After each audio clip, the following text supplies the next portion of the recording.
إذ قالت الملائكة يا مريم اقنتي لربك واسجدي واركعي مع الراكعين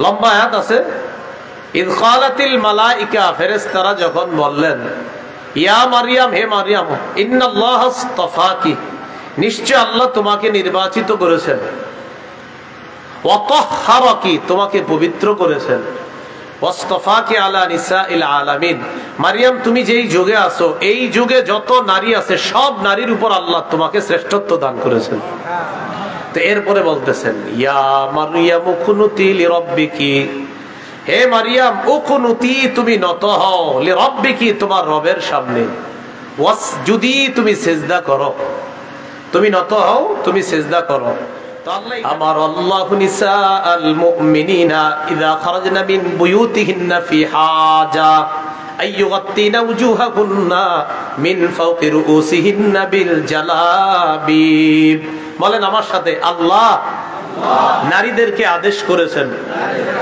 তারা যখন প্রয়োজনে বাহিরে যাবে তখন তারা মাথার উপর থেকে চেহারা ঢেকে মুখ ঢেকে পর্দার সহিত বাহিরে যাবে আল্লাহ পাক রব্বুল আলামিনের দরবারে শুকরিয়া আদায় করছি আল্লাহ আমাদেরকে এই মাহফিলে উপস্থিত হওয়ার তৌফিক দান করেছেন বলে আলহামদুলিল্লাহ আমার নামের আগে আন্তর্জাতিক খ্যাতি সম্পন্ন লেখা হয়েছে আমি বিদেশে এখনো ওয়াজ করি নাই অতএব আন্তর্জাতিক লেখাটা সঠিক হয়নি আল্লাহ আমাদেরকে আজাইরা প্রশংসা থেকে বাঁচার তৌফিক দান করেন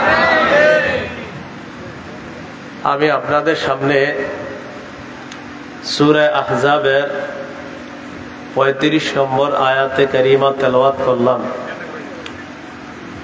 এই আয়াতে আল্লাহ পাক রব্বুল আলামিন বলেন ইন্নাল মুসলিমিনা ওয়াল মুসলিমাত নিশ্চয়ই আত্মসমর্পণকারী পুরুষ ওয়াল মুসলিমাত আত্মসমর্পণকারিণী নারী নিশ্চয়ই অনুগত মুসলিম পুরুষ অনুগত মুসলিম নারী অনুগত আল্লাহর কাছে হওয়া আত্মসমর্পণ করা এটাকে যিনি আত্মসমর্পণ করে তাকে বলা হয় মুসলিম মুসলিম আসছে ইসলাম থেকে ইসলাম অর্থ আত্মসমর্পণ করা আল্লাহ বলেন ইদ ক্বালা লাহু রাব্বুহু আসলিম ইব্রাহিম আলাইহিস সালাতু ওয়াস সালামকে তার রব যখন বললেন আত্মসমর্পণ করেন ক্বালা আসলামতু লিরাব্বিল আলামিন ইব্রাহিম নবী বললেন আমি বিশ্ব জগতের রব আল্লাহর কাছে আত্মসমর্পণ করলাম নিজেরে সঁপে দিলাম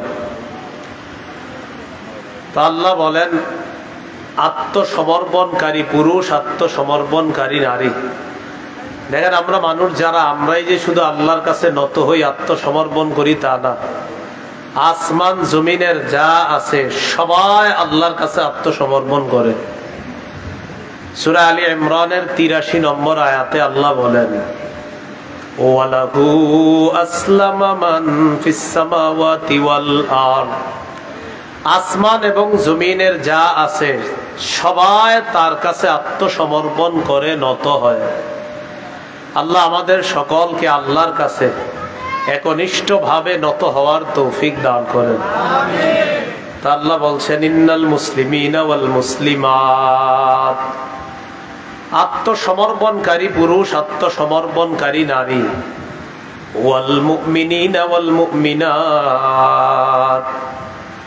ঈমানদার পুরুষ ঈমানদার নারী এই ঈমানদার দ্বারা উদ্দেশ্য মুখেও বলতে হবে ঈমান আনছি কলবের মধ্যে ঈমান থাকতে হবে আল্লাহ পাক রব্বুল আলামিন বলেন কুলু আমান্না বিল্লাহ ওয়া মা উনজিলা ইলাইনা ওয়া মা উনজিলা ইলাইকুম ওয়া মা উনজিলা ইলাইনা ওয়া মা উনজিলা ইলা ইব্রাহিম ওয়া ইসমাঈল ওয়া ইসহাক ওয়া ইয়াকুব ওয়াল আসবাত وما أوتي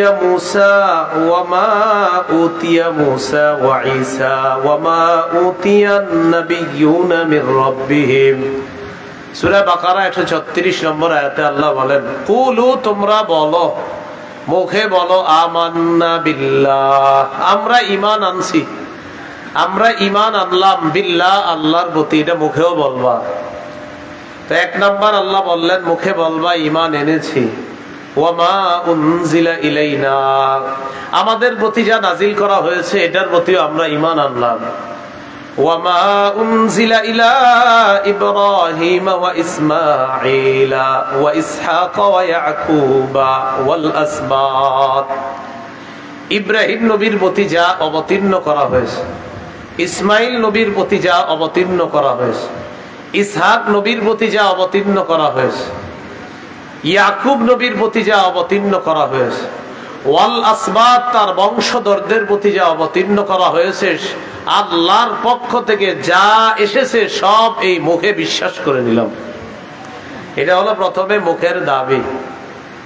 এরপরে আল্লাহ বলেন, ওয়ামা উতিয়া মুসা ওয়া ঈসা, মুসা নবীকে যা দেওয়া হয়েছে তাওরাত, ঈসা নবীকে যা দেওয়া হয়েছে ইনজিল।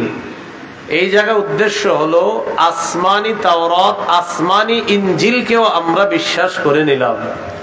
ওয়ামা উতিয়ান নাবিয়্যুনা মির রাব্বিহিম, রবের পক্ষ থেকে দুনিয়ার যত নবীকে যা দেওয়া হয়েছে সব আমরা এই মুখে স্বীকার করে নিলাম। এটার নাম হলো মুখে ঈমান আনা। কলবে ঈমান আনা, সেটা হলো আপনি শুধু মুখে ঈমান আনলে হবে না, কলবে ঈমান রাখতে হবে। আল্লাহ পাক রব্বুল আলামিন বলেন সূরা হুজুরাতের মধ্যে, আল্লাহ পাক রব্বুল আলামিন বলেন, ক্বালাতিল আ'রাবু আমান্না কুল লাম তু'মিনু ওয়ালাকিন কুলু আসলামনা ওয়ালাম্মা ইয়াদখুলিল ঈমানু ফি কুলুবিকুম। সূরা হুজুরাতের 14 নম্বর আয়াতে আল্লাহ বলেন, গ্রাম্যবাসী বলে আমান্না, আমরা ঈমান আনলাম। আল্লাহ কয় এদেরকে বলো, লাম তুমিনু, তোমরা এখনো ঈমান আনো নাই। ওয়ালাম্মা ইয়াদখুলিল ঈমানু ফি কুলুবিকুম, তোমাদের কলবে এখনো ঈমান প্রবেশ করে নাই। এই আয়াত দ্বারা বোঝা যায় ঈমান শুধু মুখে বললে হয় না, কলবেও ঈমান রাখা লাগে। ঈমান শুধু মুখে বললে হয় না, কলবেও ঈমান রাখা লাগে। ফ্যানটা বন্ধ করে দেন, আওয়াজ হইতেছে বেশি, অথবা একটা দুইটার একটা বন্ধ করেন।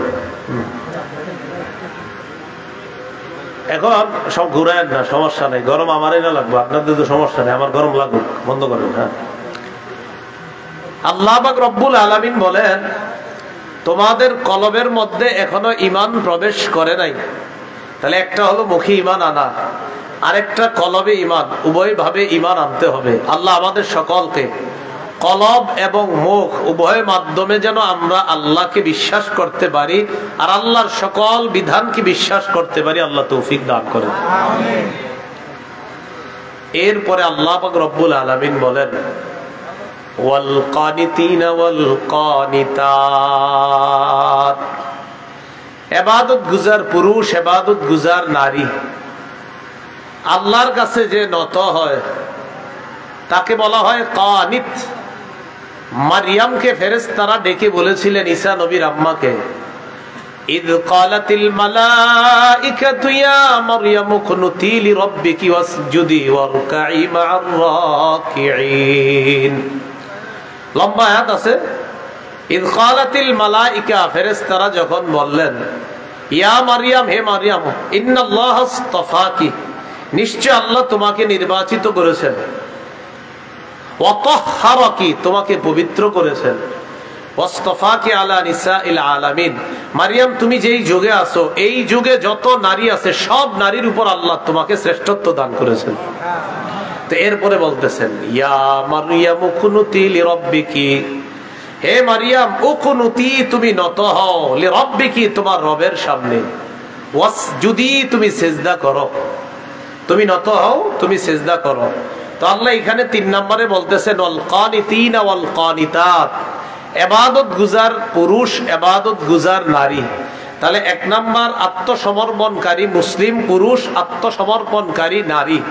2 নাম্বার ইমানদার পুরুষ ইমানদার নারী। 3 নাম্বার ইবাদত গুজার পুরুষ ইবাদত গুজার নারী। 4 নাম্বার ওয়াস-সাদিকিনা ওয়াস-সাদিকাত, সত্যবাদী পুরুষ সত্যবাদী নারী। পুরুষের মধ্যে সত্যবাদী যারা, নারীদের মধ্যে সত্যবাদিনী নারী যারা। 5 নাম্বার ওয়াস-সাবিরিনা ওয়াস-সাবিরাত, ধৈর্যশীল পুরুষ ধৈর্যশীল নারী। 6 নাম্বার ওয়াল খাশিঈনা ওয়াল খাশিআত, বিনীত পুরুষ বিনীত নারী। বিনীত পুরুষ বিনীত নারী মানে যেই পুরুষরা নামাজের মধ্যে খুশু অবলম্বন করে, খালি রুকু সেজদা করে এমন না, রুকু সেজদা গুলা যথাযথভাবে সুন্দরভাবে বিনীতভাবে একদম আল্লাহকে হাজির নাজির রেখে সুন্দরভাবে আদায় করে, তারা হলো বিনীত পুরুষ।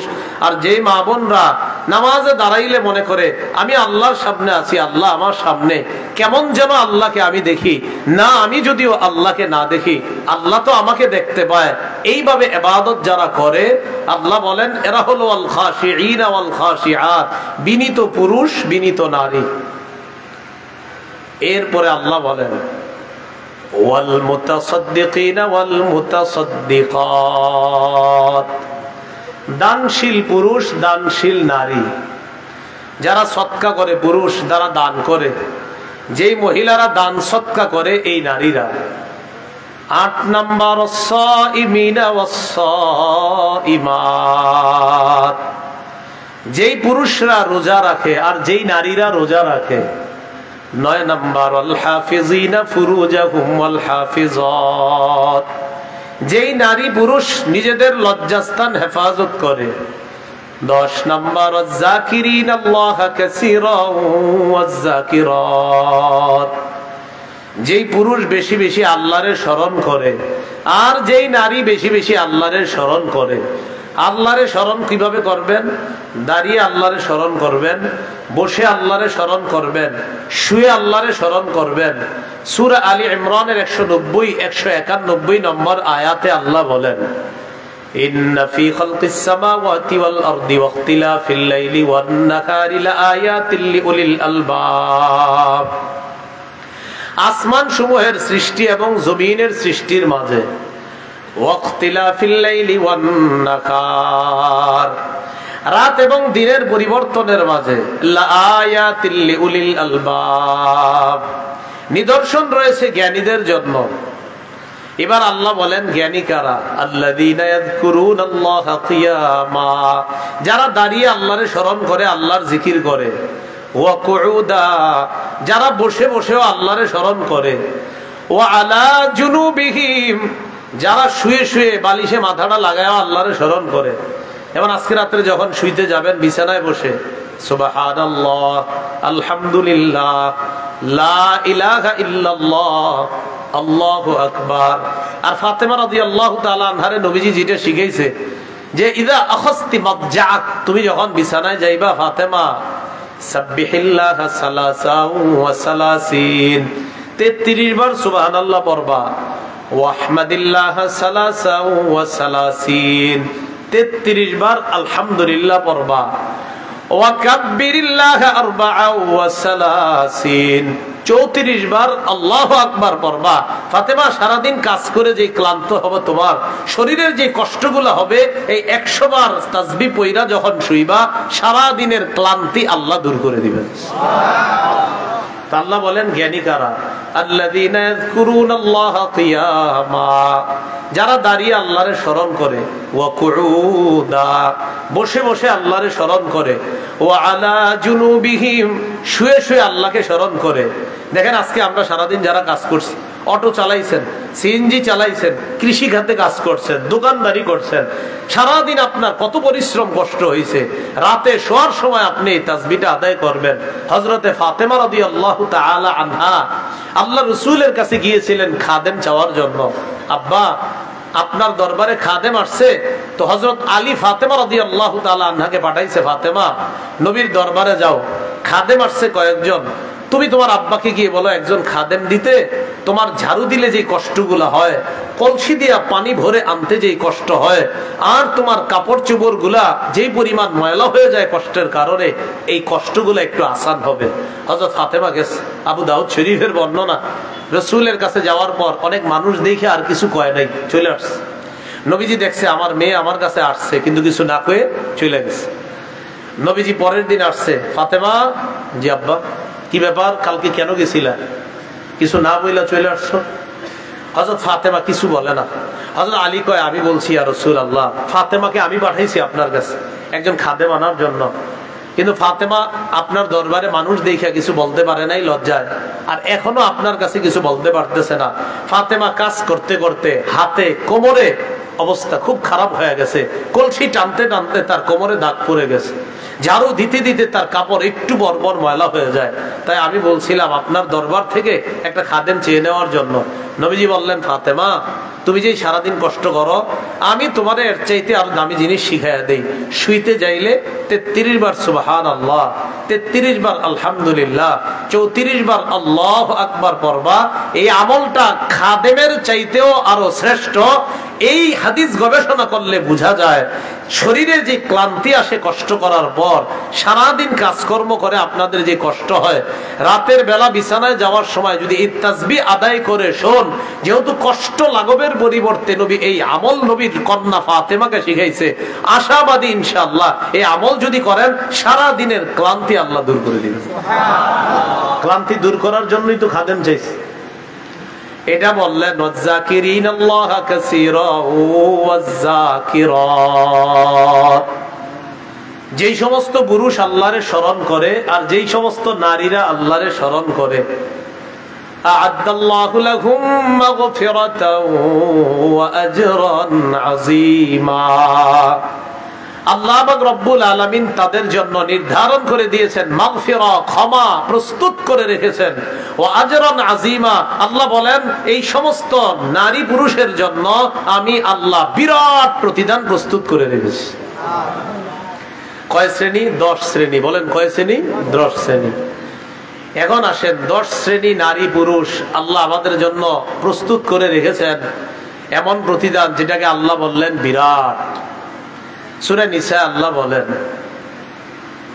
নারী পুরুষের মধ্য থেকে যারা নেক আমল করবে, নারী পুরুষের মধ্য থেকে যারা নেক আমল করবে, এই নেক আমলের প্রতিদানে আল্লাহ পাক রব্বুল আলামিন তাদেরকে জান্নাত দান করবে। আল্লাহ স্পষ্ট বলেছেন এই নারী পুরুষরা জান্নাতে প্রবেশ করবে। সূরা নিসা আয়াত নাম্বার 124 আল্লাহ বলেন, وَمَن يَعْمَلْ مِنَ الصَّالِحَاتِ مِنْ ذَكَرٍ أَوْ أُنثَى وَهُوَ مُؤْمِنٌ, নারী পুরুষের মধ্য থেকে ইমানদার অবস্থায় যারা নেক আমল করবে, ঈমান অবস্থায় যারা নেক আমল করবে, فَأُولَئِكَ يَدْخُلُونَ الْجَنَّةَ, আল্লাহ বলেন তারা জান্নাতে প্রবেশ করবে। নারী পুরুষের মধ্য থেকে ইমানদার অবস্থায় যারা নেক আমল করবে তারা জান্নাতে প্রবেশ করবে। তাহলে বারবার আমি কি বলতেছি? নারী পুরুষ এই দুইটা জাতি।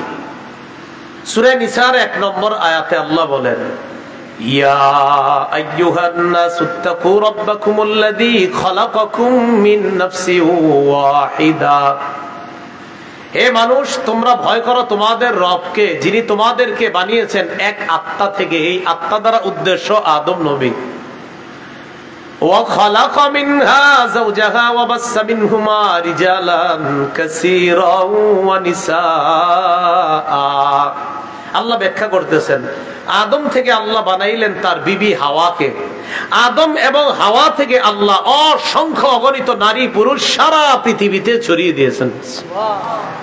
তাহলে আল্লাহ আমাদেরকে বানাইলেন একজন পুরুষ আর একজন নারী থেকে। একজন পুরুষ আদম আর একজন নারীকে বলেন তো হাওয়া।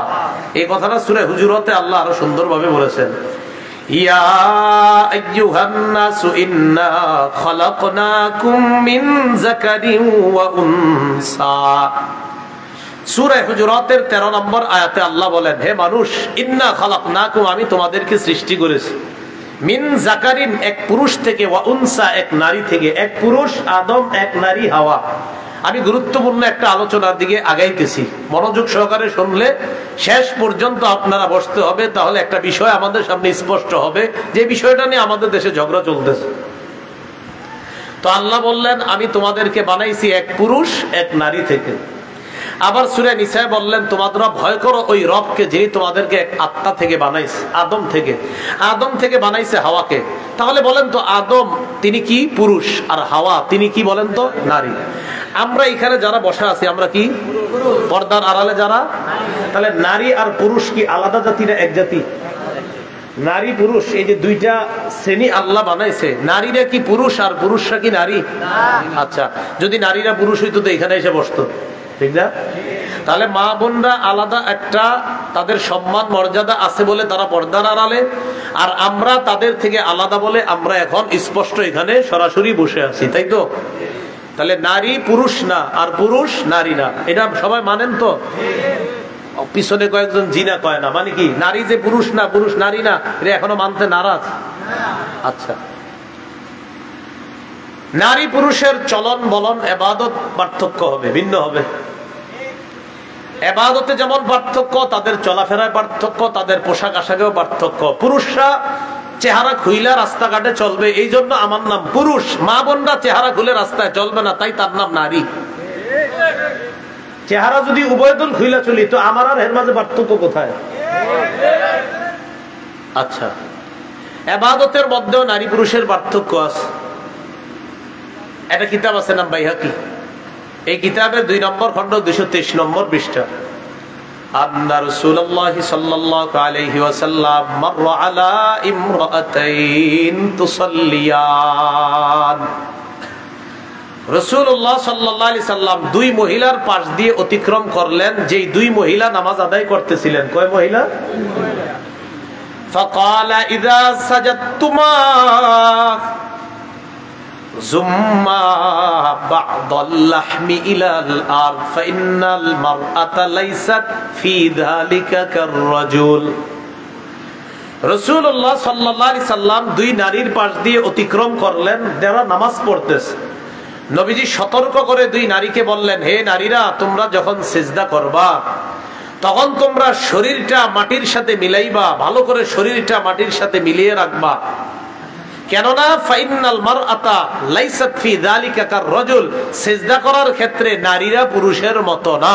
নবী বললেন সিজদা করার ক্ষেত্রে নারীরা পুরুষের মতো না।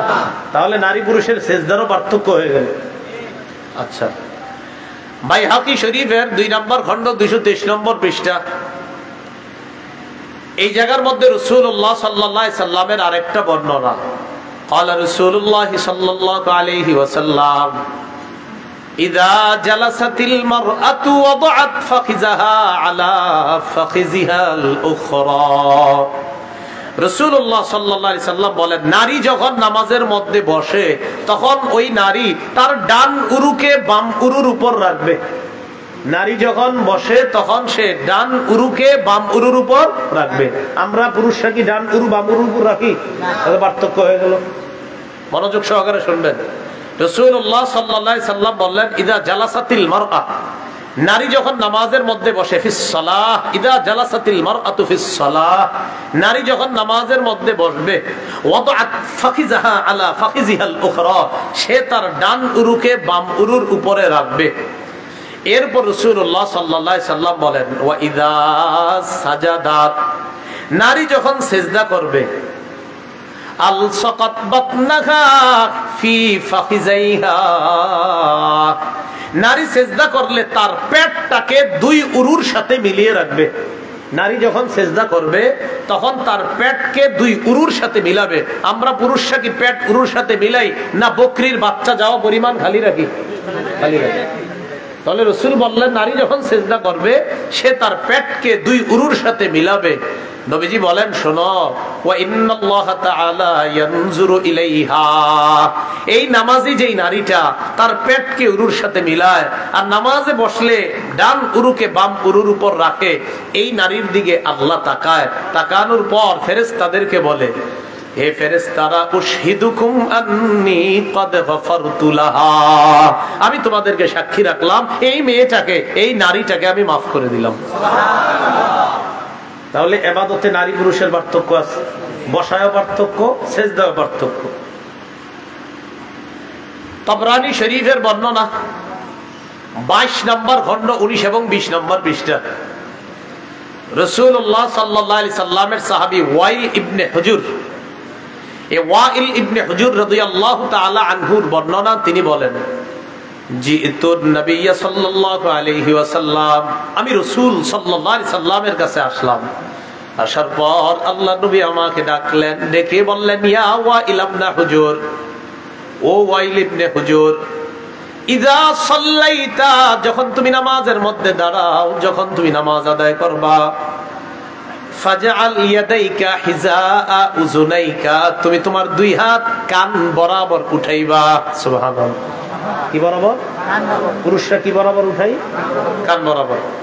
তাহলে রাসূলুল্লাহ সাল্লাল্লাহু আলাইহি সাল্লাম ওয়াইল ইবনে হুজুরকে বললেন, ইযা সাল্লাইতা, যখন তুমি নামাজ পড়বা, ফাজআল ইয়াদাইকা, তুমি তোমার দুই হাত, হিজাআ উযুনাইকা, তোমার কান বরাবর উঠাইবা। তো যাও, আরেক হাদিসে কানের লতি আছে, তো এই যে আপনার কান বরাবর মানলাম আমরা।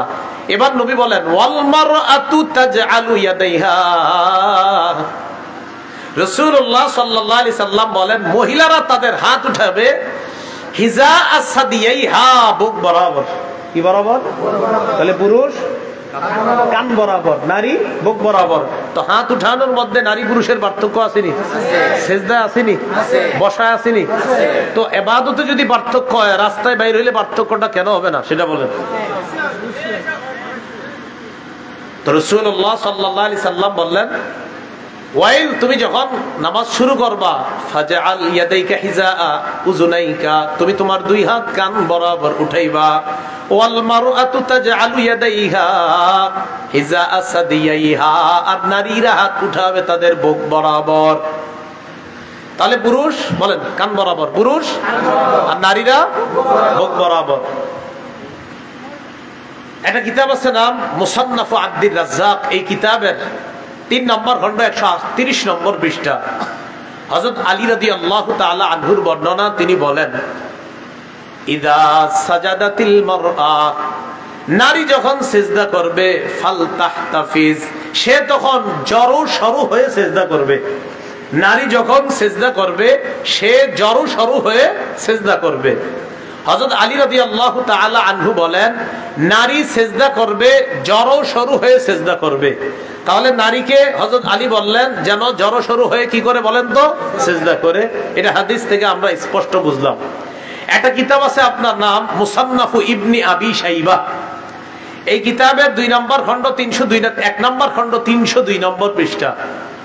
সুইলা আন আব্দুল্লাহ ইবনে আব্বাস রাদিয়াল্লাহু তাআলা আনহুমা قال, আব্দুল্লাহ ইবনে আব্বাস থেকে বর্ণনা, তিনি বলেন সুইলা, আব্দুল্লাহ ইবনে আব্বাসকে জিজ্ঞাসা করা হয়েছে নারী তার হাত উঠাবে কিভাবে, নারী তার হাতটা উঠাবে কিভাবে, এটা আব্দুল্লাহ ইবনে আব্বাসকে জিজ্ঞাসা করছে। নারী নামাজ পড়বে কিভাবে, সেজদা দিবে কিভাবে, রুকু করবে কিভাবে, অর্থাৎ নারীর নামাজটা কেমন, আব্দুল্লাহ ইবনে আব্বাসকে জিজ্ঞাসা করা হলো। সুইলা আন সালাতিল মারআ, নারীর নামাজ কেমন হবে জিজ্ঞাসা করা হলো। তিনি জবাব দিলেন, আপনারা যদি পারেন সাধারণ জনগণ 2টা আরবি যদি পারেন মুখস্থ করেন, খুব সুন্দর। তিনি বললেন তাজতামিউ ওয়া তাহতাফিজু, পারবেন নি? তাজতামিউ ওয়া তাহতাফিজু, সুন্দর 2টা আরবি। তাজতামিউ ওয়া তাহতাফিজু, এটার অর্থ হলো নারী পুরা নামাজটাই পড়বে জড়ো সরো হয়ে, পুরুষের মতো না, বরং নারী জড়ো সরো হয়ে সে নামাজ আদায় করবে।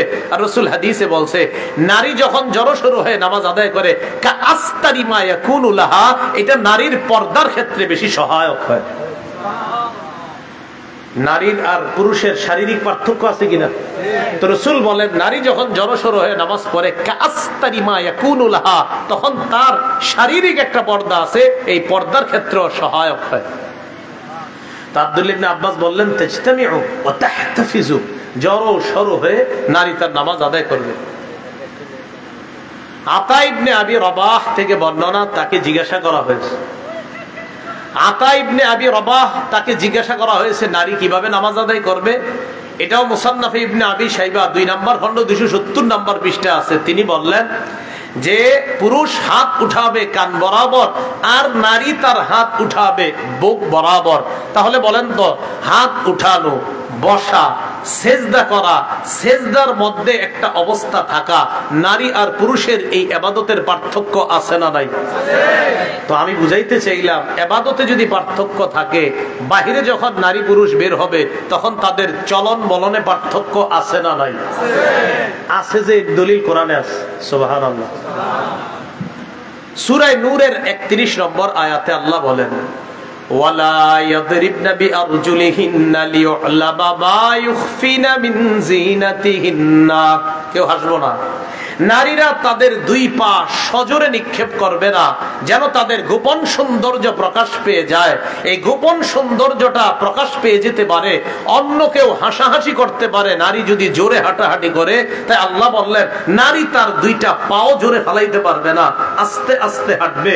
পুরুষ দৌড়াইতে পারবে, পুরুষ দ্রুত হাঁটতে পারবে। আল্লাহ বলছেন নারীরা তাদের পাটাও দ্রুত নিক্ষেপ করবে না। তাহলে কি হাঁটার পার্থক্য আসেনি? কেন আছে?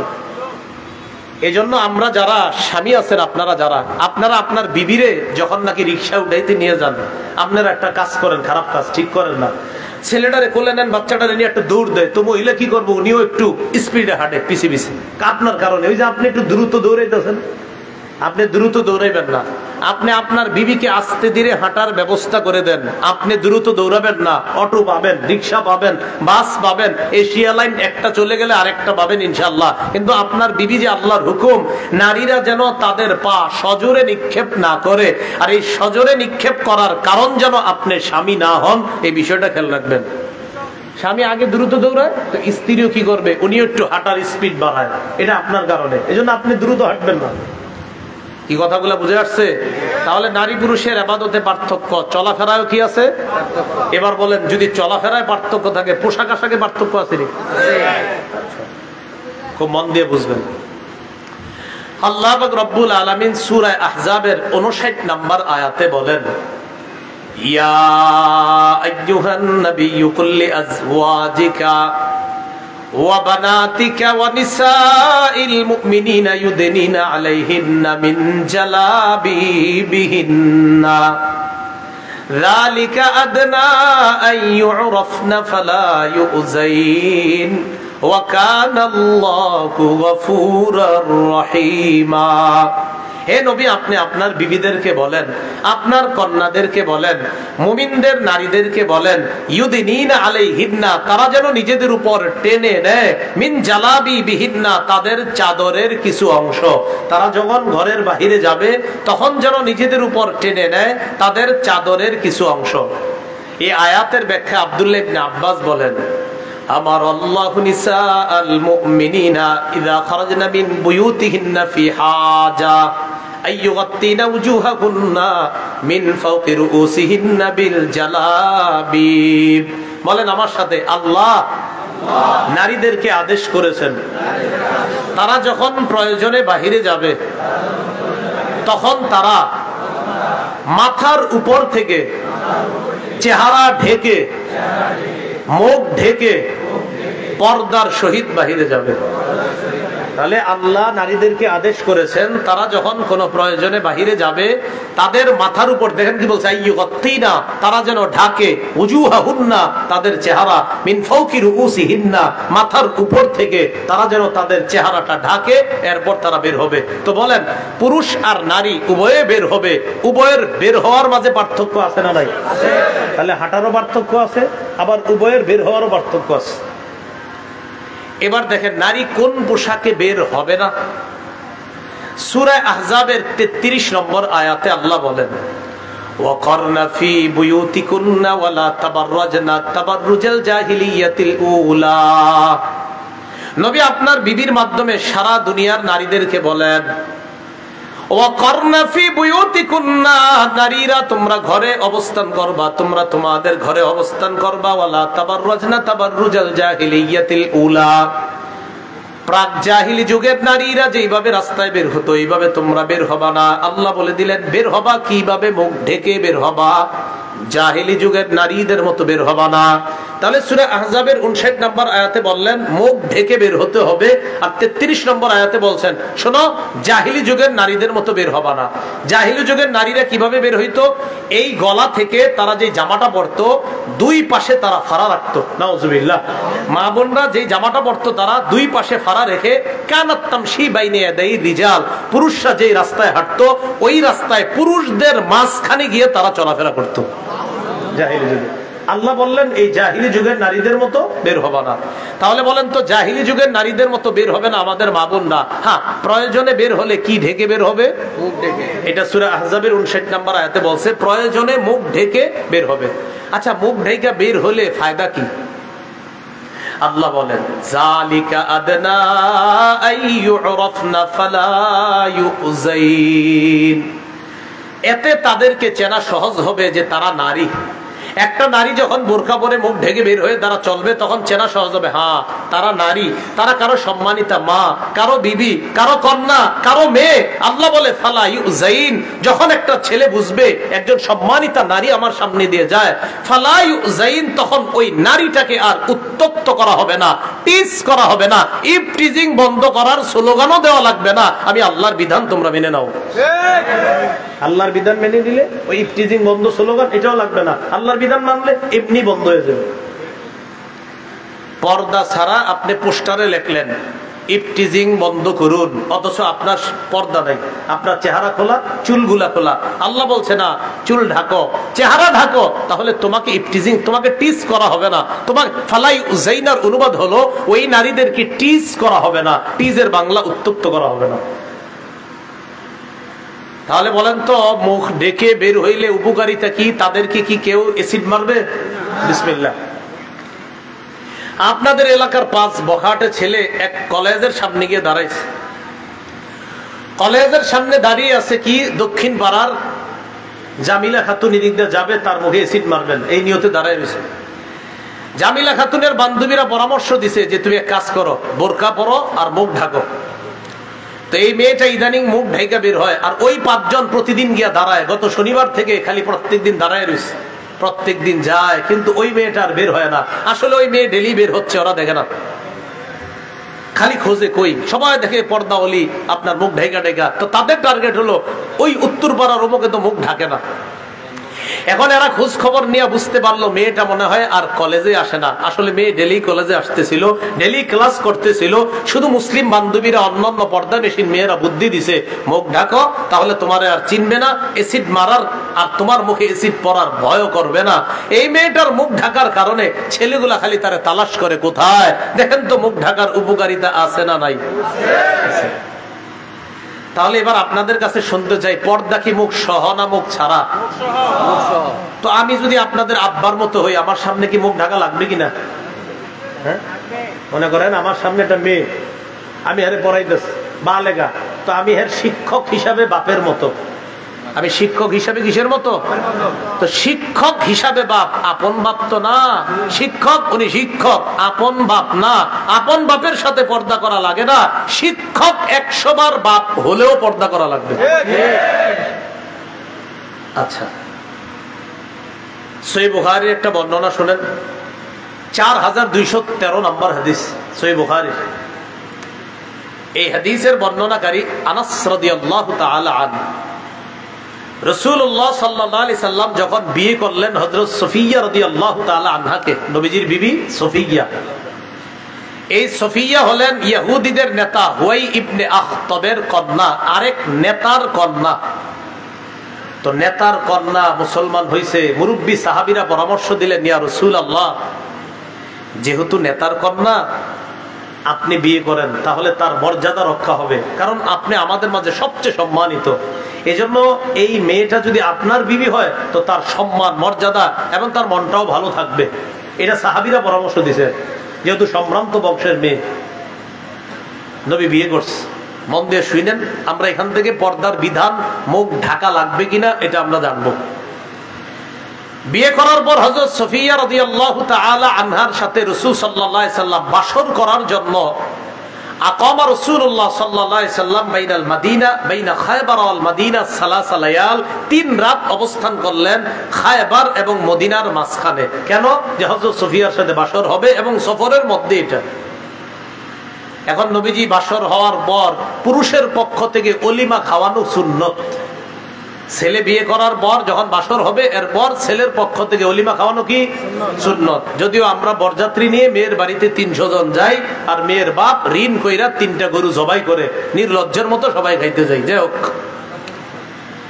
এখন ছেলে অলিমা করা সুন্নত। এখন আমরা নাম বানাইছি বরযাত্রী, আর আমরা খালি উল্টাটা করবো, যেটা নবী কইবো এটা না, খালি উল্টাটা। আর প্রত্যেক বাপ চিন্তা করে না আমার ছেলের আজকে বিয়ে করাইছি, 2 দিন পর আমার মেয়েটারও তো বিয়ে দিব, এটা চিন্তা করে না। প্রথমে যখন মেয়ের বিয়ে করাবে কোনো বাপ, তখন মায়ের পক্ষ থেকে আস্তে আস্তে কয় ছেলেটারে পালছিয়া 25 বছর 30 বছর, তো যাই হোক আপনাদের মেয়েরে দিবেন। একটা ফ্রিজ যদি দেন, এই ফ্রিজ ছেলে ব্যবহার করবেন, আপনার মেয়েই ব্যবহার করবে। আর সোফা টোফা যদি দেন, এগুলো তো আপনারা বেড়াইতে এসেই বসবেন। আর যদি খাট দেন, এটাতে আপনার মেয়েই শুইবে, মানে এর ছেলে শুইব না। তো এইভাবে বলে না, আমরা দেখেন যৌতুক টৌতুক চাই না, নাউজুবিল্লাহ, এটি হারাম প্রথা।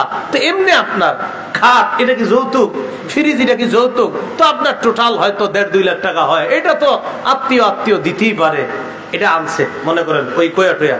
এখন যখন নিজের মেয়ের বিয়ে দিব, ঠিক 180 ডিগ্রি পল্টি নেয় এই মা। এই নিজের মেয়ে বিয়ে দেওয়ার সময় 180 ডিগ্রি পল্টি নিয়ে কয় যৌতুক হারাম, কিসের আবার ফ্রিজ। এ কিন্তু নিজের ছেলের সময় ফ্রিজ নিস। আজীব।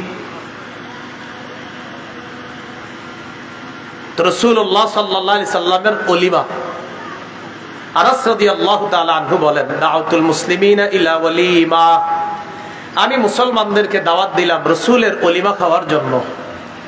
রাসূলুল্লাহ সাল্লাল্লাহু আলাইহি সাল্লামের ওলিমাতে যখন দাওয়াত দিলাম, ওলিমার মধ্যে গোশত আর রুটির আইটেম করতে পারি নাই। মা কানা ফিহা মিন খুবজিন ওয়ালা লাহমিন, এই ওলিমায় গোশত ছিল না, রুটিও ছিল না। ইল্লা আন আমারা বিলালান বিল আদা, রাসূল হযরত বেলালকে আদেশ করলেন, বেলাল দস্তরখান বিছাও। ফালকা আলাইহা তামরা ওয়াল আকিতা ওয়াস সামনা, ওলিমায় 3টা আইটেম রাখলেন। 1 নাম্বার খেজুর, 2 নাম্বার পনির, 3 নাম্বার ঘি। এই 3 আইটেম দস্তরখানায় রাইখা হযরত আনাসকে বললেন, আনাস যাও আমার সাহাবীদেরকে দাওয়াত দাও, এই 3 আইটেম দিয়েই ওলিমা খাওয়ায়া দাও। সফরে ওই আপনার রুটি আর গোশত ব্যবস্থা করা সম্ভব হয় নাই। কিন্তু দেখেন রাসূল সাল্লাল্লাহু আলাইহি সাল্লাম মানে বিয়ের ওলিমা হবে, দেখেন নবী সফরেও এটা আদায় করতেছে। আমরা টোটাল উল্টাটা, খালি হিসাব প্রথমে বলে যে বরযাত্রী কতজন যাবে। কোনোদিন কন্যাযাত্রী এই শব্দটা শুনছেন? উচিত তো কন্যাযাত্রী হওয়া, হয় বরযাত্রী। রাসূলুল্লাহ সাল্লাল্লাহু আলাইহি সাল্লাম, এবার যে বিষয়টা আমাদের বলা উদ্দেশ্য, সাহাবায়ে কেরাম যখন ওলিমা খাইতে আইতেছে একের পর এক, আপনারা জানেন ওই যুগে সফরে একদল বাহনে ব্যবহার করত, আর একদল হাইটে হাইটে সফর করত। তো সাহাবীরা আস্তে আস্তে ওলিমা খাইতে আসতেছে। এক সাহাবী আরেক সাহাবীরে কয়, আচ্ছা এই যে সফিয়া, নবীজি সাল্লাল্লাহু আলাইহি সাল্লাম যারে নিলেন সফিয়াকে, ইহদা উম্মাহাতিল মুমিনিন আও মিম্মা মালাকাত ইয়ামিনু, এই সফিয়া কি মুমিনদের মা, মানে নবীজির বিবি, আর আমাদের মা হবে উনি, নাকি নবীর কোন দাসী? দেখেন কি কয়, এই সফিয়া তিনি কি মুমিনদের মা, মানে মুমিনদের মা মানে নবীর বিবি, নাকি নবীর কোন দাসী? এটা সাহাবীরা কয়েকজন বলা বলি করতেছে। এবার সাহাবীরা নিজেরাই জবাব দিতেছে, শোনো আমরা ভালো করে লক্ষ্য করব এই মহিলার প্রতি। কয় কি, ইন হাজাবাহা ফাহিয়া ইহদা উম্মাহাতিল মুমিনিন, আমরা লক্ষ্য করে দেখব রাসূলুল্লাহ সাল্লাল্লাহু আলাইহি সাল্লাম যদি এই সফিয়াকে পর্দার আড়ালে রাখে, তাহলে বুঝবো তিনি নবীর বিবি আর আমাদের মা। ওয়া ইল্লাম ইয়াহজুবহা, আর যদি পর্দার আড়ালে না রাখে, তাহলে বুঝবো এটা নবীর দাসী। এই দাসীর মুখ ঢাকা লাগবে না, পর্দা করা লাগবে না। ওই যুগে দাসীদের মুখ ঢাকা জরুরি ছিল না, কিন্তু যারা বিবি হবে তাদের মুখ ঢাকতে হবে। তো সাহাবীরা কয় পার্থক্য একটু বড়ই হয়ে যাবে। আমরা দেখব যে নবী তার বিবিকে পর্দা করায় কিনা। যদি পর্দা করায় তাহলে বুঝবো তিনি মুমিনদের মা, আর যদি পর্দা না করে, নারী যদি তার চেহারা খোলা রাখে, তাহলে বুঝবো তিনি মনে হয় দাসী হবে, এই দাসীদের অন্তর্ভুক্ত। তো সাহাবীরা অপেক্ষায় আছে। ফালাম্মার তাহালা, নবীজি বাহনের উপর উঠলেন, ওয়াত্তাআলাহা খালফা, সুফিয়াকে পিছনে বসাইলেন, ওয়ামাদ্দাল হিজাব, পর্দা টেনে সুফিয়াকে পর্দার আড়ালে নিয়ে নিলেন। তাহলে বোঝা গেল কি এটা কি কারণ গেল না আসলো? আলহামদুলিল্লাহ, ইন্না লিল্লাহ, আলহামদুলিল্লাহ। এখন কোনটা? ইন্না লিল্লাহ। আচ্ছা, আলহামদুলিল্লাহ মানে কান্ড আসছে। আচ্ছা, তো রাসূলুল্লাহ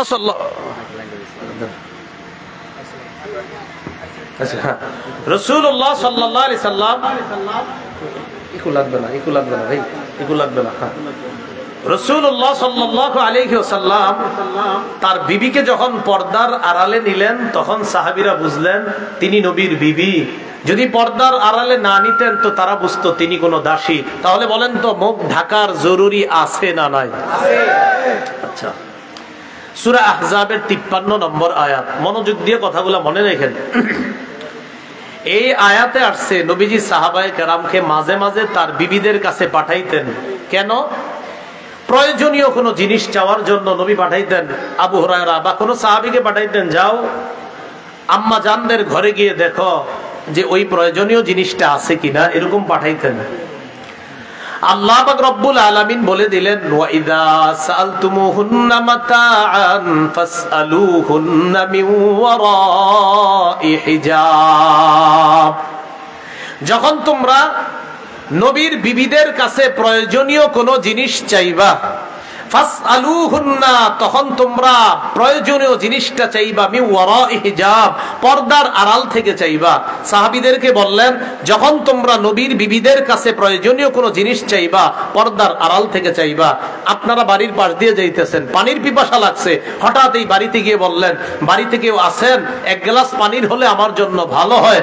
নারী পর্দার আড়াল থেকে সে পানির গ্লাসটা পর্দার এই পাশে রেখে ভিতর থেকে বলবে, হ্যাঁ পানি দেওয়া হয়েছে, আপনি পানি পান করেন।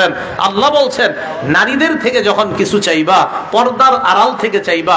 এখন আপনাদের কাছে আমি জানতে চাই, পর্দার আড়াল থেকে সাহাবীরা যখন কিছু চায়, তখন কি আম্মাজানদের শরীরটা পর্দার ভিতরে ছিল আর মাথার আর চেহারাটা এমনি বাইরে ছিল? হ্যাঁ, চেহারা কি ঢাকতে হবে কিনা? উদ্ভট কথা কোত্থেকে আসতেছে আল্লাহ জানে। হঠাৎ হঠাৎ মুখ ঢাকার প্রয়োজনীয়তা নাই। তো আল্লাহ বলছেন, যখন তাদের কাছে কিছু চাইবা, ফাসআলুহুন্না মিন ওয়ারাই হিজাব, পর্দার আড়াল থেকে চাইবা। আল্লাহ আমাদের মা বোনদেরকে শরঈ পর্দা, খাঁটি পর্দা করার তৌফিক দান করেন, আমিন। আল্লাহ কয়, পর্দার আড়াল থেকে পুরুষরা যদি নারীদের কাছে কিছু চাও, আর নারীরা উপাস থেকে কিন্তু নরম ভাষায় কথা বলবে না, কর্কশ ভাষায় বলতে হবে। জি, পানি দেওয়া হয়েছে, নেন খান।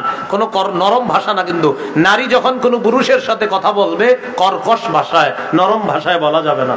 কথা বুঝে আসছে? হ্যাঁ। এখন আল্লাহ কয়, এটা বললে কি হবে? যালিকুম আতহারু লিকুলুবিকুম ওয়া কুলুবিহিন্না, এটা তোমাদের আর ওই নারীদের অন্তরের পবিত্রতার কারণ বলে আমি আল্লাহ এই পর্দার সিস্টেমের এপাশ আর ওপাশে পর্দা করে কথা বলাটা আমি আল্লাহ উভয়ের কলবের পবিত্রতার কারণ বলে ঘোষণা করলাম। কলব পবিত্র থাকবে।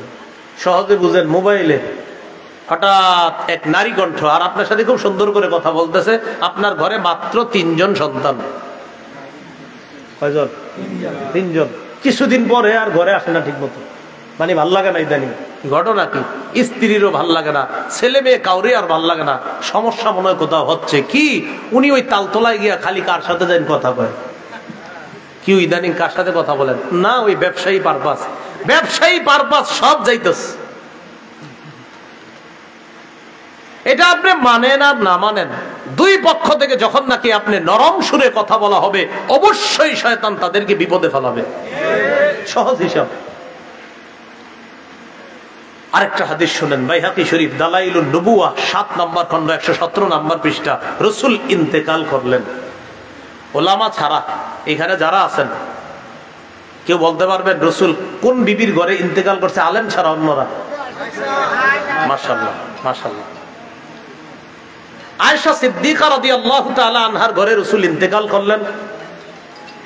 ইন্তেকাল করার পর রাসূলের দেহ মোবারক খাটের উপরে, দেখেন খুব মন দিয়ে বুঝেন, আয়েশার ঘরের দরজা লাগানো, পর্দা ফালানো, আবু বকর সিদ্দিক আসলেন। আসার পর যখন রাসূলের ইন্তেকালের সংবাদ শুনলেন, এটা শুনে আবু বকর সিদ্দিক আসলেন, ঘরের সামনে দাঁড়িয়ে আছে। ঘরের সামনে দাঁড়িয়ে থাকার পর ফাস্তাজানা আবু বকরিন ফি বাইতি ইবনাতিহি আয়েশা, নবীজি বাহির থেকে দাঁড়ায়া তার কন্যা আয়েশার ঘরে প্রবেশের অনুমতি চাইলেন। কন্যার ঘরে বাবা প্রবেশ করার অনুমতি চাইতেছে, কথাটা মন দিয়ে বুঝতে হবে। কন্যার ঘরে বাবা অনুমতি চাইতেছে, মা আয়েশা আমি কি আসবো? আমি আবু বকর। আম্মা জান আয়েশা সিদ্দিকা একটু পরে বললেন, জি আব্বা আসেন। এখন হাদিসটা পুরাটা শুনলে আপনাদের বিষয়টা ক্লিয়ার হবে। ফাদাখালা আবু বকর, হযরত আবু বকর ঘরে ঢুকলেন। ওয়ান নিসাউ হাওলা, ওই ঘরের মধ্যে নবীর বিবি, অন্যান্য যে বিবিগুলো ছিল আম্মাজান আয়েশা ছাড়া সব বিবিরা নবীর দেহ মুবারকের পাশে ছিলেন। আবু বকর সিদ্দিক অনুমতি চাওয়ার অর্থ হলো, আয়েশা আমি কি ঘরে আসবো? আম্মাজান আয়েশা একটু পরে বললেন, যে আব্বা আসেন। কেন? ফাস্তাতারনা মিন আবি বকরিন, নবীর অন্যান্য বিবিরা আবু বকর ঘরে ঢোকার কারণে তারা নিজেদেরকে পর্দার আড়ালে নিয়ে গেলেন, মুখ ঢেকে ফেললেন। ইল্লা মা কানা মিন আয়েশা, আয়েশা মুখ ঢাকে নাই। আয়েশা ছাড়া অন্য বিবিরা মুখ ঢাকলো, আয়েশা কেন ঢাকলো না? আলেমরা না বুঝাইলেও সহজে বুঝবেন। আবু বকর ঢোকার পর আম্মাজান আয়েশা মুখ ঢাকে নাই, আর সব বিবিরা মুখ ঢাকছে। বলেন তো আপনারা, আয়েশা কেন মুখ ঢাকে নাই? বাবা। আর অন্য বিবিরা মুখ ঢাকছে, পর্দা ফরজ না? এরপরেও মুখ খোলা রাখতে হবে। কেমনে কন? আর কেমনে গুলো বুঝবেন? রাসূল ইন্তেকাল করলেন, আবু বকর ঢুকলেন, সব মুখ ঢাকছে, একজন ছাড়া। একজনকে? আমার কন্যা। কন্যা বাপের সামনে মুখ ঢাকবে কেন?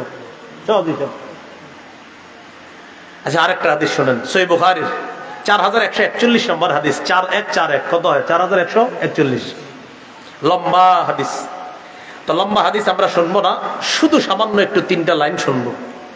আপনারা জানেন আম্মাজান আয়েশা সিদ্দিকা রাদিয়াল্লাহু তাআলা আনহার ব্যাপারে মুনাফিকরা একটা মিথ্যা অপবাদ দিয়েছিল। জোরে সরে বলেন নাউজুবিল্লাহ। তো আম্মাজান হার হারায় ফেলছে, গলার হার হারায় ফেলছে, হার হারায় বিসমিল্লাহির রহমানির রহিম, আল্লাহুম্মা লাকাল হামদু ওয়া লাকাশ শুকর। হার হারিয়ে ফেললেন। হার হারানোর পর হার তালাশ করতে গিয়ে যখন নাকি হার পাইছে, পাওয়ার পর আসছে, আসার পর দেখে কাফেলার সব সদস্যরা চলে গেছে। আম্মাজান যে ছোট্ট একটা পালকির মতো ঘরের মধ্যে ছিলেন, যেটা সাহাবায়ে কেরাম এমনি আপনার ওজন করে, আপনার বহন করে বাহনের উপরে উঠায়া দেয়, সে পালকির মতো ছোট্ট ঘরটার মধ্যে আম্মাজান থাকলেও না থাকলেও মনে হইতো এরকম ওজন, মানে এত পাতলা মানুষ ছিলেন তিনি। তো আম্মাজান কয়, সাহাবীরা মনে করছে আমি ভিতরে আছি, আসলে আমি তো ছিলাম না। এরা মনে করছে আমি আছি, কারণ আমি থাকলে আর না থাকলে সেম ওজন হইতো, এই জন্য এরা বুঝতো না আমি আছি না নাই। কিন্তু এরা মনে করছে আম্মাজান তো আছি, মানে আপনার ওজন এতটা পার্থক্য হইতো না, এত পাতলা ছিলেন। আম্মাজান নিজে বলতেছে আমি খুব পাতলা মানুষ ছিলাম। তো সাহাবীরা চলে গেছে, সবাই চলে গেছে। আম্মাজান আয়েশা সিদ্দিকা বলে, ইন্না লিল্লাহি, আমি এখন কি করবো? নবীজি যখন মদিনায় গ্রামে যাওয়ার পর আমারে যখন কাফেলার মধ্যে খুঁজে পাবে না, তখন নিশ্চিত কাউরে পাঠাবে আমারে খুঁজে বের করে নেওয়ার জন্য। থাক, এখানে আমি বসে থাকি, বসে রইছি। মনে করেন আম্মাজান এখানে বসা মাঠের মধ্যে, আরো পিছনে একজন সাহাবী ছিলেন, নবীজির নাম সফওয়ান। কি নাম? এই সফওয়ান সবার পরে রওনা করছে, উনি বাহন নিয়ে সামনে যাবে, ওই সাহাবীদেরকে ধরে ফেলতে পারবে উনি। তো উনি পিছন থেকে আসতে আসতে আসতে আসতে হঠাৎ দেখে যেই জায়গায় সাহাবীদের কাফেলা ছিল সেখানে মানুষের মতো একটা ছায়া দেখা যায়। কিরে, কে এটা? সামনে গেছে, আগায় গেছে। আম্মাজান আয়েশা বলেন, আতানি, সফওয়ান আমার দিকে আসছে। আসার পর আরফানি হিনা রাআনি, আমারে দেখেই চিনতে পারছে আমি আয়েশা। আপনাদের মাথায় প্রশ্ন জাগবে, হুজুর আম্মাজান আয়েশারে সফওয়ান দেখা চিনলো কিভাবে? পর্দা করে নেই। আম্মাজান তো পর্দানিশীন নারী, চিনলো কিভাবে এটা যে আয়েশা? এটা তো অন্য কেউ হইতে পারে, কিন্তু বুঝলো কেমনে এটা আয়েশা? তা আম্মাজান কয় যে এই জাতীয় প্রশ্ন তোমার মাথায় আসতেই পারে, স্বাভাবিক। এই জন্য আম্মাজান জবাবও দিয়ে গেছে। দুনিয়ার মানুষ উল্টা পাল্টা ভাববা না, সফওয়ান পর্দার বিধান নাজিলের আগে আমারে দেখছিল, তাই আমারে চিনতো আমি যে আয়েশা। আজকে আমারে দেখা চিনছে, তোমাদের মাথায় যেন এই কুবুদ্ধি না আসে যে আম্মাজানদের চিন্না ফেললো কিভাবে উনি যে আয়েশা। শোনো, আমি যে আয়েশা এটা পর্দার বিধান নাজিলের আগে আমারে দেখার কারণে সফওয়ান চিনতো আমি আয়েশা। আজকে আমারে দেখা চিনতে পেরেছে আমি আয়েশা। কেন? কারণ আগে দেখছিল আমি আয়েশা। বাকি পর্দার বিধান নাজিলের পরে পরে কিন্তু আমার আর কখনো দেখে নাই। হ্যাঁ, আজকে আমি ভাবছি এখানে আর কেউ নাই, আমি তো শুয়েছিলাম, মুখ ঢাকা ছিল না আমার। যেই মাত্র সফওয়ান আমারে দেখছে, শুধু এতটুকু বলছে ইন্না লিল্লাহি ওয়া ইন্না ইলাইহি রাজিউন। আর আমি সফওয়ানকে দেখা সাথে সাথে আমি বললাম খাম্মারতু ওয়াজহি বিল জিলবাব। বলেন আমার সাথে বাংলাটা, আমি সফওয়ানকে দেখা মাত্রই চাদর দ্বারা, ওড়না দ্বারা বা কাপড় দ্বারা আমার চেহারার সাথে সাথে ঢেকে ফেললাম। চেহারা ঢাকার দরকার কি? পর্দা, চেহারা পর্দার অন্তর্ভুক্ত। আচ্ছা, তাহলে চেহারা পর্দার অন্তর্ভুক্ত। আম্মাজান কয় খাম্মারতু, আমি ঢাকলাম, ওয়াজহি আমার চেহারা, বিল জিলবাব পর্দা দিয়ে, কাপড় দিয়ে, আলাদা ওড়না দিয়ে। কারণ আমি তো ওখানে প্রায় ঘুম ঘুম অবস্থা হয়ে গিয়েছিল আমার। হঠাৎ যখন আমি কাউরে দেখলাম, থতমত খেয়ে সাথে সাথে আমার চেহারা ঢেকে ফেললাম। স্পষ্ট বক্তব্য, চেহারা এটা পর্দার অন্তর্ভুক্ত, এটা খোলা রাখা। আর আমি আপনি পুরুষরা একসাথে রাস্তায় হাঁটা, তো পার্থক্য কোথায়? পুরুষ চেহারা খুলে হাঁটবে, নারী চেহারা ঢেকে হাঁটবে। পুরুষ সেজদা আর নারীর সেজদা যদি আলাদা হয়, পুরুষের নামাজ আর নারীর নামাজ যদি আলাদা হয়, পুরুষের হাত উঠানো নারীর হাত উঠানো যদি আলাদা হয়, পুরুষের সৃষ্টিগত নারীর সৃষ্টিগত আলাদা একটা বিষয় আছে। নারীকে সৃষ্টিগতভাবে আল্লাহ পাক একটা অ্যাসিড দিয়েছেন, যেই কারণে নারীরা ত্বকের প্রতি বেশি আসক্ত। পুরুষকে সৃষ্টিগতভাবে আল্লাহ একটা অ্যালকালি দিয়েছে, এজন্য তারা মিষ্টির প্রতি আসক্ত। অ্যালকালি আর অ্যাসিড উভয়ের প্রতি আসক্ত হওয়া, এটা আপনার কেমিস্ট্রি প্রমাণ করে, রসায়ন বিদ্যা প্রমাণ করে। একটা আরেকটার প্রতি আসক্ত হওয়া, এটা বিজ্ঞানও প্রমাণ করে। তো বিজ্ঞানও স্বীকার করে নারী পুরুষ না, পুরুষ নারী না, একজন আরেকজনের দ্বারা সমস্যার সম্ভাবনা বেশি, এটা বিজ্ঞানও স্বীকার করে। তাহলে আমগো কথাটা মানতে সমস্যা কোথায়? এটা কে স্বীকার করে? হ্যাঁ, বিজ্ঞানও স্বীকার করে, কেমিস্ট্রি রসায়ন এটা স্বীকার করে। তো দেখেন এখন কি, তাহলে চেহারা আম্মাজান ঢাকলেন। তো আম্মাজান যে চেহারা ঢাকলেন, চেহারা কি পর্দার অংশের কারণে ঢাকলেন নাকি চেহারা পর্দার অন্তর্ভুক্ত না? আচ্ছা, এবার আরেকটা হাদিস শুনেন। আবু দাউদ শরীফের 2057 নম্বর হাদিস। আম্মাজান আয়েশা সিদ্দিকা রাদিয়াল্লাহু তাআলা আনহার বর্ণনা, তিনি বলেন দাখালা আলাইয়া আফলাহ ইবনু আবিল কুআইস। আমার কাছে আফলাহ ইবনু আবিল কুআইস প্রবেশ করলেন। আফলাহ নামে এক ব্যক্তি আমার ঘরে ঢুকার সাথে সাথে ফাস্তাতারতু মিনহু, আমি পর্দার আড়ালে চলে গেলাম। আমার ঘরে এক লোক আসছে, আমি পর্দার আড়ালে চলে গেছি। ওই লোক আমারে কয় আতাস্তাতিরিনা মিন্নি ওয়া আনা আম্মুক। আয়েশা, তুমি আমার সাথে পর্দা করো কেন? আমি তো তোমার চাচা। তো যখন বলছে আমি তোমার চাচা, তুমি পর্দা করো কেন? আম্মাজান আয়েশা কয় মিন আইনা, আপনি আবার আমার কেমনে চাচা হন? আপনার তো আমি কোনোদিন দেখিনি, আমার চাচারদেরকে আমি চিনি, আপনি আমার কেমন চাচা? তো আফলাহ জবাব দিলেন আর দাআত কি ইমরাআতু আখি, আমার ভাইয়ের বিবি তোমাকে দুধ পান করাইছে। আমার ভাইয়ের বিবি যেহেতু তোমাকে দুধ পান করাইছে, সেই হিসাবে আমার ভাইয়ের বিবি তোমার দুধ মা, আমার ভাই তোমার দুধ বাবা, আমি তোমার দুধ চাচা। আল্লাহ জানি বুঝছেন, বুঝছেননি? আয়েশা, তোমাকে আমার ভাইয়ের বিবি দুধ পান করাইছে, তো আমার ভাইয়ের বিবি তোমার দুধ মা, আমার ভাই তোমার দুধ বাবা, আমি তোমার দুধ চাচা, সেই হিসেবে আমি তোমার চাচা। তুমি আমার সাথে পর্দা করো কেন?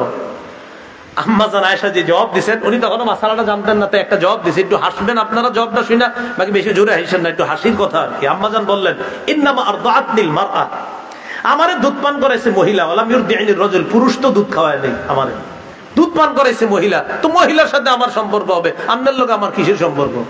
আম্মাজান বললেন। ইতিমধ্যে নবীজি বাসায় আসছে। আসার পর আম্মাজান আয়েশা সিদ্দিকা রাদিয়াল্লাহু তাআলা আনহা বলেন ফাহাদ্দাসতুহু, আমি রাসূলুল্লাহ সাল্লাল্লাহু আলাইহি সাল্লামকে পুরো বিষয়টা জানাইলাম।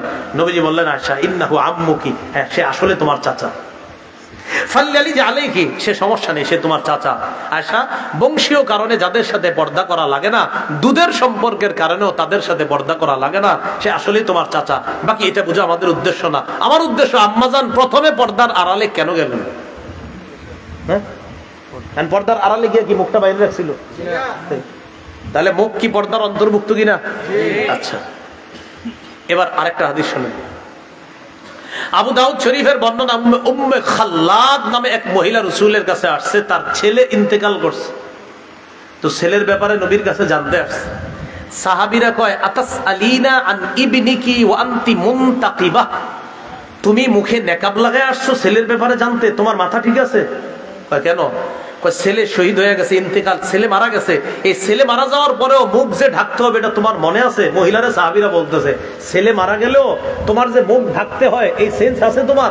মহিলা জবাব দেয়, শোনো, বিপদ সন্তানের উপরে আসছে, আমার লজ্জার উপরে এখনো বিপদ আসে নাই। কেমনি বুঝাইলে বুঝবো? মহিলা কি কয়, ছেলে মারা গেছে তো কি হয়েছে, বিপদ ছেলের উপরে গেছে, আমার লজ্জার উপরে তো বিপদ আসে নাই, কেন আমি চেহারা ডাকবো না? আর আমাদের এই গ্রামগঞ্জে কোনো ছেলে মারা গেলে আমাদের মা বোনরা পর্দা দূরের কথা মাটিতে গড়াগড়ি করে কয়, আজরাইল আমার ছেলেরে দেখলো আর কাউরে দেখলো না। নাউজুবিল্লাহ, নাজায়েজ, হারাম এই সমস্ত কথা বলা। আল্লাহ আমাদেরকে হেফাজত করে। এখন বলেন মুখ ঢাকা লাগবে? তাহলে মুখ এটাও পর্দার অন্তর্ভুক্ত। বলেন মুখ পর্দার অন্তর্ভুক্ত আছে। ছেলে যখন কোনো মেয়েরে বিয়ে করাইতে নিয়ে যান, আপনার ছেলে একটা মেয়েকে বিয়ে করাবেন, বিয়ের আগে ওই মেয়েটাকে দেখাইতে নিয়ে যাননি? আর কয় না, দেখাইতে নিয়ে যান না? একটা বাড়িতে অনুষ্ঠান হয়, ওই বাড়িতে 2-4 জনের খানার আয়োজন করে, ছেলে যায় গিয়ে মেয়েটারে দেখে। কেন মেয়ের ওই বাড়িতে গিয়ে দেখে গা? চাই স্টলে চিপা চুপা দেখলি তো বাড়িতে গিয়ে দেখবো কেন? অনুষ্ঠান করে এক জায়গায় দেখবে, দেখে গো আব্বা পছন্দ হয়েছে, বিয়ে করাই দেন, শেষ।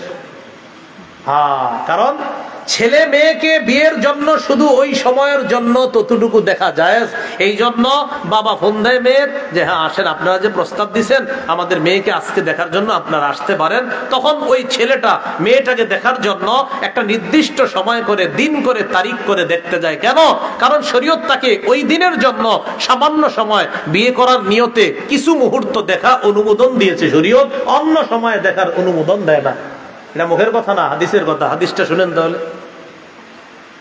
মুসনাদে আহমদ 5 নম্বর খন্ড 424 নম্বর পৃষ্ঠা, এখানে আসছে ক্বালা রাসূলুল্লাহ সাল্লাল্লাহু আলাইহি ওয়াসাল্লাম ইযা খাতাবা আহাদুকুম ইমরাআতান ফালা জুনাহা আলাইহি আন ইয়ানজুরা ইলাইহা। রাসূলুল্লাহ সাল্লাল্লাহু আলাইহি সাল্লাম বলেন, তোমাদের কেউ যখন কোনো মেয়েরে বিয়ের প্রস্তাব দেয় তখন ওই মেয়েটাকে দেখা তার জন্য গুনাহ না। তোমাদের কেউ যখন কোনো মেয়েরে বিয়ের প্রস্তাব দেয় তখন বিয়ের জন্য ওই মেয়েটাকে দেখা গুনাহ না। এবার আপনারা উল্টাটা বলেন যে বিয়ের জন্য দেখা গুনাহ না, তাহলে অন্য সময় দেখা গুনাহ। রাসূল বললেন বিয়ের প্রস্তাব দেওয়ার পর তাকে দেখা গুনাহ না, অন্য সময় দেখা অবশ্যই গুনাহ। আরেকটা হাদিস শুনেন, সহিহ বুখারীর বর্ণনা 4328 নম্বর হাদিস। এই হাদিসের বর্ণনাকারী আবু মুসা রাদিয়াল্লাহু তাআলা। এই হাদিসটা পুরোটা মন দিয়ে শুনেন, পর্দার অংশটা সামান্য, বাকি হাদিসটা খুব চমৎকার হাদিস। দেখেন কি বলে। আবু মুসা রাদিয়াল্লাহু তাআলা আনহুর বর্ণনা, তিনি বলেন কুনতু মা'আন নবী সাল্লাল্লাহু আলাইহি সাল্লাম বিল জি'রানা। একটা এলাকা আছে নাম জি'রানা, ওই এলাকায় নবীর সাথে ছিলাম। ওয়া মাআহু বিলাল, রাসূলের সাথে আরেক সাহাবী বিলাল ছিলেন। কয়জন হইল? 2 জন, আবু মুসা, বিলাল। ফাতাত নবী সাল্লাল্লাহু আলাইহি ওয়াসাল্লাম আরাবিয়ুন, এক গ্রাম্য ব্যক্তি নবীর কাছে আসছে। তাহলে আবু মুসা, বিলাল আর এক গ্রাম্য ব্যক্তি নবীর কাছে আসছে। আসার পর কয়, ইয়া রাসূলুল্লাহ আলা তুনজিজুলি মা ওয়া'আদতানি, আমারে যে ওয়াদা করছেন এটা পুরা করবেন না? নবীজি বললেন আবশির, সুসংবাদ গ্রহণ করো।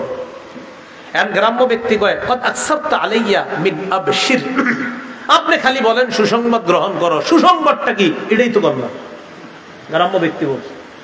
নবীজি একটু রাগ হয়ে গেছে, বলেন নাউযুবিল্লাহ। ফাআকবালা আলা আবি মুসা ওয়া বেলালিন কাহাইয়াতিল গদবান, নবী একটু রাগ হয়ে আবু মুসা আর বেলালের দিকে তাকাইলেন। গ্রাম্য ব্যক্তির থেকে চেহারা ফিরায়া এবার বেলাল আর আবু মুসার দিকে তাকায়া বললেন, রদ্দাল বুশরা, গ্রাম্য ব্যক্তির সুসংবাদ দিয়েছিলাম, ও প্রত্যাখ্যান করেছে। ফাকবালা, তোমরা সুসংবাদটা নিয়ে নাও, গ্রহণ করে নাও। এখন ওই 2 সাহাবী বুদ্ধিমান কয়, কবিল না, সুসংবাদ কি জানা দরকার নাই, আপনি কইছেন এটাই যথেষ্ট, কবিল না, আমরা গ্রহণ করে নিলাম। ফাদআ বিকাদাহিন, পানির পাত্র আনলেন নবীজি। ফাগসালা ইয়াদাইহি ওয়া রিজলাহু, নবী নিজের হাত মুবারক ধুইলেন আর চেহারা ধুইলেন। আমরা কি প্রমাণ করার জন্য হাদিসটা শুনতেছি? পর্দা। কই পর্দার কথা কই? পুরোটা বন্ধ দিয়ে শুনতে হবে, নাইলে বুঝে আসবে না। রাসূল তার হাত মুবারক ধুইলেন, মুখ মুবারক ধুইলেন, ধোয়ার পর ওয়া মাজ্জা, কুলি করলেন। কুলি করার পর মনে করেন পাত্রে পানি আরেকটু আছে। নবীজি ওই 2 সাহাবী বেলাল আর আবু মুসাকে বললেন, ইশরাবা, নাও অতিরিক্ত পানি যা আছে পান করো তোমরা।